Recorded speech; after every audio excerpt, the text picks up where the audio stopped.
बहुत प्राचीन समय की बात है, जब लोग केवल भगवान से ही नहीं बल्कि अपने भीतर छिपी शक्ति से भी सच में जुड़ना चाहते थे। उन दिनों कुछ स्त्रियां होती थीं जो जंगलों, पहाड़ों और एकांत मंदिरों में रहकर कठोर साधना किया करती थीं। न धन न भोग, केवल ध्यान, मंत्र और तपस्या। जब कोई स्त्री अपने मन, अपने शरीर और अपने भय पर पूर्ण नियंत्रण प्राप्त कर लेती थी, तब उसे कहा जाता था योगिनी। इसका एक दूसरा पहलू भी है।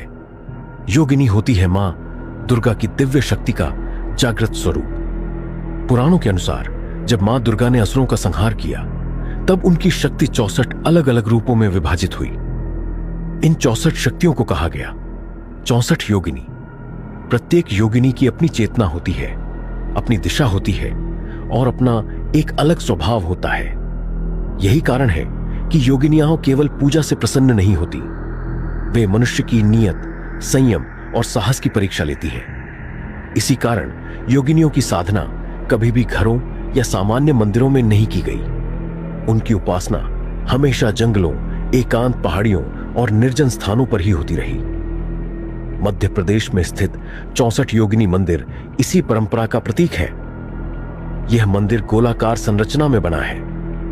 बीच में कोई देव मूर्ति नहीं, केवल चारों ओर 64 योगिनियों की प्रतिमाएं एक वृत्त में स्थापित हैं, मानो वे किसी का इंतजार कर रही हों। स्थानीय लोगों का कहना है दिन में यह मंदिर पूरी तरह शांत रहता है, लेकिन जैसे ही सूर्य अस्त होता है, योगिनियां जागृत हो जाती हैं। प्रश्न यह नहीं है कि वे जागती क्यों हैं, प्रश्न यह है। दोस्तों, अब तक हमने पार्ट 1 में जाना कि योगिनियां कोई साधारण देवियां नहीं हैं, वे मां दुर्गा की जागृत शक्तियां हैं जो दिन में पत्थर की मूर्तियां लगती हैं, लेकिन सूर्य अस्त होते ही जाग उठती हैं।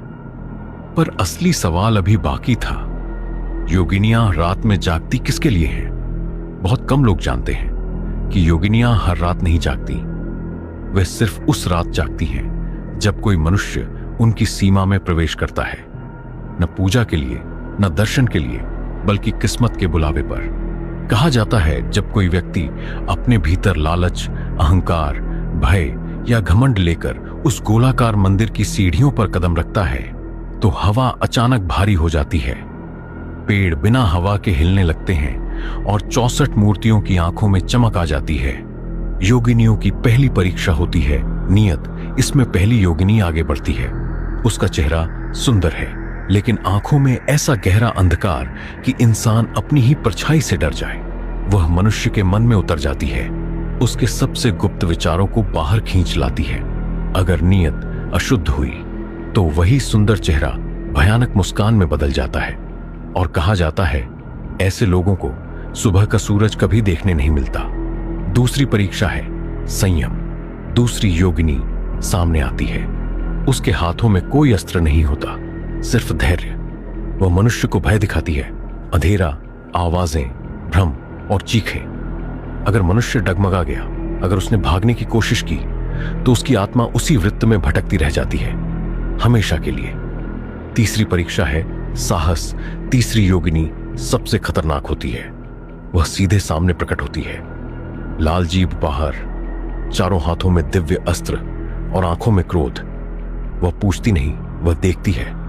अगर मनुष्य डरा नहीं, अगर उसने अपनी आंखें झुका ली और सत्य के साथ खड़ा रहा, तो योगिनी मुस्कुराती है, और वही मुस्कान मनुष्य को जीवन भर के लिए बदल देती है। लेकिन कहानी यहीं खत्म नहीं होती। स्थानीय लोग कहते हैं कि कुछ रातों में मंदिर के भीतर मंत्रों की आवाज नहीं, किसी के चलने की आहट आती है। सुबह सब कुछ वैसा ही मिलता है, 64 मूर्तियां, वही वृत्त, वही शांति। बस पत्थर के फर्श पर नंगे पैरों के निशान होते हैं जो मंदिर के केंद्र से बाहर जाते हैं।